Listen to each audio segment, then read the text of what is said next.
क्या हुआ अगर दो लड़का लड़की की जबरदस्ती शादी करा के उनको जबरदस्ती एक ही घर में रखा जाए? तो आज इस एनिमे में हम यही देखने वाले हैं।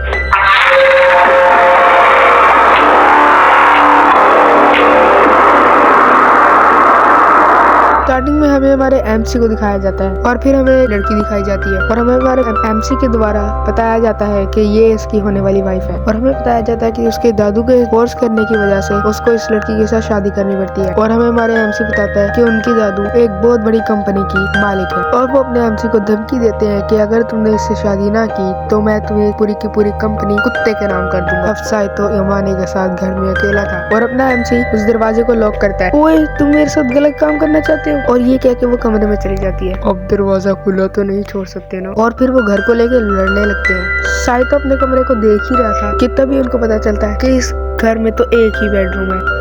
जब वो ये बात अपने दादू से पूछते हैं तो वो कहते हैं मजे करो, पिलो पे BS लिखा हुआ है। अब तुम मेरे से जो चाहो वो करोगे? क्या तुम सच में करोगे? तुम पागल हो गई हो क्या? तुम जैसे घटिया लोग ऐसे सिचुएशन में ऐसा ही सोचते हैं क्योंकि तुम बेवकूफ हो। मैं ऐसा नहीं होने दूंगी, ये पेंसिल मेरी हिफाजत करेगी। और फिर अमाने वहाँ से भाग जाती है। नेक्स्ट सीन में साइतो पिज्जा खा रहा होता है और अमाने उसको ऐसी शक्ल से देखना शुरू हो जाती है। साइतो उसे भी एक स्लाइस दे देता है और वो स्लाइस लेके वापस कमरे में चली जाती है। और सोते वक्त वो एक दूसरे से बात करते हैं कि ये बेड बहुत छोटा है और अमाने हमें बताती है कि वो डॉक्टर बनना चाहती है। डॉक्टर बनने के लिए वो कुछ भी करेगी। अगर दादू ने बच्चे पैदा करने की शर्त रख दी तो तभी गलती से साइतो की उंगली अमाने की तरबूजों पे टच हो जाती है।